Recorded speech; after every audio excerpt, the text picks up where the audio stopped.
ఆంధ్రప్రదేశ్లో జరుగుతున్న పరిణామాలు, వైసీపీలో గలాట, వైసీపీలో కుటుంబ తగాదాలు, నాయకుడితో పాటు వాళ్ళ అనుచరులకు కూడా వస్తున్న తగాదాల కోసం ఒక డిస్కషను. ఎందుకంటే నాయకుడిలో కుటుంబం తగల తల్లి వదిలేసింది, చెల్లి వదిలేసింది, అందరూ వదిలేసారు. జగన్మోహన్ రెడ్డి గారు అందరూ అయిపోయారు. అలాగే ఇప్పుడు ఆయన అనుచరులు వచ్చిన గొడవలు, ఆ గలాటాల కోసం ఒక వివరణ. ఇప్పుడు మన దువ్వాడ శ్రీనివాస్ గారి విషయం.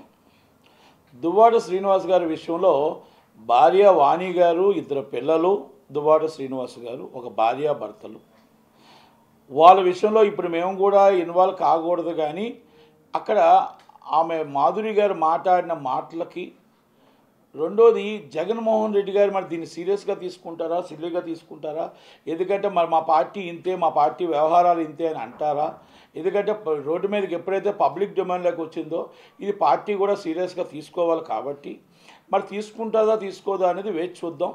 లేకపోతే మా పార్టీ వ్యవహారాల్లో మా పార్టీ నాయకులంతా ఇలాగే ఉంటారు, ఈ విధంగానే చేస్తుంటారు, ఈ విధంగా ఉంటారు, మేము వాళ్ళకే సపోర్ట్ చేస్తాం అంటారా అనేది, ఒక ఆడపిల్లకి న్యాయం జరుగుతుందా జరగదా, ఆ పిల్లలకు న్యాయం జరుగుతుందా జరగదా అనేది వేచి చూద్దాం. నేనేం అడుగుతున్నానంటే మాధురి గారు దువ్వాడ శ్రీనివాస్ గారిని రెండు అడుగుతున్నా. సుప్రీంకోర్టు ఆర్డర్ ప్రకారం నాకు ఎవరైనా రిలేషన్షిప్లో ఉండొచ్చు, మాకు స్వేచ్ఛ ఉంది, నన్ను ఎందుకు ఇబ్బంది పెడుతున్నారు అని నేను ఒక ప్రెస్ మీట్లో అమ్మ ఒక మాట అన్నది. అమ్మ, సుప్రీంకోర్టు ఇచ్చిన ఆర్డర్ ప్రకారం ఎవరు ఇష్టపడితే ఎవరైనా రిలేషన్షిప్లో ఉండొచ్చు అన్నది మాత్రం వాస్తవే. కానీ భార్యని పిల్లల్ని పక్కకు తోసేసి భార్య పిల్లలు ఉంటుండగా మిమ్మల్ని రిలేషన్షిప్లో ఉండమని ఏ కోర్టు చెప్పలేదు, ఏ సమాజము చెప్పలేదు. ఏ హిందూ సాంప్రదాయం ప్రకారం పెళ్లి చేసుకొని పిల్లల్ని రోడ్డు మీదకు తోసి వాళ్ళింట్లోనే మిమ్మల్ని కాపురం పెట్టమని, వాళ్ళ ముందే మేము కాపురం పెట్టమని ఎక్కడా చెప్పలేదు అని మాత్రం నేను మీకు ఒక్క స్పష్టం చేస్తున్నాను మాధురి గారు. ఎందుకంటే నిన్న ప్రెస్ వాళ్ళు అడగడానికి సమయం దొరికిందో దొరకలేదో తెలియదు, కానీ ఇది సమాజంలో మనం టోటల్గా ఇది వైసీపీ నాయకుడు దువ్వాడ శ్రీనివాస్ గారు చేసినది. ఇది జగన్మోహన్ రెడ్డి గారు ఖండించినా ఖండించకపోయినా ఆంధ్రప్రదేశ్ ప్రజలందరూ చూస్తూ ఉన్నారు. దీన్ని చాలా నిస్సిగ్గుగా ఆమె మాట్లాడుతున్న మాటలకి, ఆమె ఆలోచనకు ఆమె పెళ్ళయి 3 పిల్లలతో ఉన్నానంటున్నది. మరి ఆమెకున్న పిల్లలు భార్య ఉన్నారు కదా, ఓకే, వాళ్ళిద్దరికీ రిలేషన్షిప్ ఉండొచ్చా, ఇష్టం ఉండొచ్చా, డైవర్స్ తీసుకొని వాళ్ళు డైవర్స్ తీసుకొని ఎవరి ఇష్టం వాళ్ళు రిలేషన్షిప్లో ఉండొచ్చు అని సుప్రీంకోర్టు చెప్పింది తప్ప రిలేషన్షిప్ ఇష్టపడితే రిలేషన్షిప్లో ఉండొచ్చు. భార్య పిల్లలు వాళ్ళు ఉంటుండగా కూడా వాళ్ళని తోసేసి రిలేషన్షిప్లో ఉండండి, లేకపోతే వాళ్ళ ఇంట్లోనే బలవంతంగా దౌర్జన్యంగా ఉండమని ఏ రిలేషన్షిప్ చెప్పలేదని మాత్రం నేను అది ఒక్కసారి ఆర్డర్ కాపీ కూడా క్షుణ్ణంగా చదువుకోండి. మీ బావగారు చాలా పెద్ద అడ్వకేట్ అంటున్నారు, చాలా పెద్ద వాళ్ళు అంటున్నారు, మీరు పెద్ద కుటుంబం అంటున్నారు. కనుక కుటుంబంలో స్విచ్ పెట్టి వచ్చి మీరు ఈ విధంగా పెట్టడానికి కూడా జగన్మోహన్ రెడ్డి గారు ముసిముసి నవ్వుతూ ఉంటాడా, లేకపోతే పార్టీ నుంచి ఆయన ఏమైనా సస్పెండ్ చేసి ఆడపిల్లకు అండగా ఉంటాడా? వాళ్ళ అమ్మగారు మాటలు కూడా పెద్దవాళ్ళు ఆ అమ్మగారి మాటలు కూడా విన్నాం. ఓకే, తప్పులేదు, మీ కుటుంబ కలహాలు కుటుంబం నుంచి. మరి వాణి గారు మీరు వద్దంటున్నప్పుడు మీరు డైవర్స్ ఇచ్చి కూర్చొని పెద్ద మనుషులు కూర్చొని మాట్లాడవచ్చు.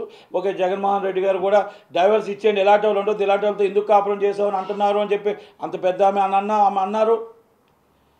మరి డైవర్స్ ఇప్పించడం, పంపించడం, చెల్లెల్ని వదిలేయడం, తల్లిని వదిలేయడం, అవసరానికి వాడుకోవడం, అవసరానికి ఎవరిని తోసేయడం అనేది జగన్మోహన్ రెడ్డి గారి నైజమే, దాంట్లో తప్పులేదు. ఆ పార్టీలో ఉన్నవాళ్ళు చాలామంది ఉన్నారు. ఎందుకంటే నేను చూసాను, మన అవంతి శ్రీనివాస్ గారు ఒక అరగంట వస్తే చాలు అని చెప్పి ఆడియో చూసాం. అలాగే మన అంబటి రాంబాబు గారు ఒక గంట వస్తే చాలు అని చూసాం. ఇవన్నీ కూడా ఈ వైసీపీకి ఒక నైజం. ఈ నైజంలో దువ్వాడ శ్రీనివాస్ గారు ఈజ్ ఎ బిగ్ లీడర్, పార్టీకి మూలస్తంభం. జగన్మోహన్ రెడ్డి గారి తర్వాత శ్రీకాకుళం జిల్లాకి. మరి ఆ భార్యాభర్తల గొడవల్లోకి నేను వెళ్ళట్లేదు, కానీ ఆమె రోడ్డు మీదకి వచ్చి ఆ రాత్రంతా మా పిల్లలతో ఉంటుంటే ఆ మాట్లాడుతున్న మాటలకు బాధ అనిపించి నేను ఈ విషయం ప్రస్తావించడం జరిగింది. కనుక జగన్మోహన్ రెడ్డి గారు ఏం చేస్తారు, పార్టీ నుంచి ఏ చర్యలు తీసుకుంటారు, వాణి గారి పిల్లలకి ఏం సపోర్ట్ చేస్తారో చూద్దాం.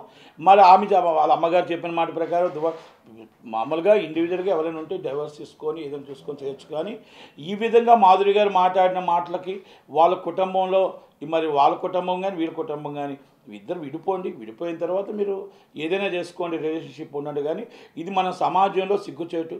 ఎందుకంటే ఒక పార్టీలో ఉంటూ ఈ విధంగా మనం అంటే రేపు రాబోయే తరాలకు మనం ఓటేయమని ఏం చెప్తున్నాం మన మహిళలకి?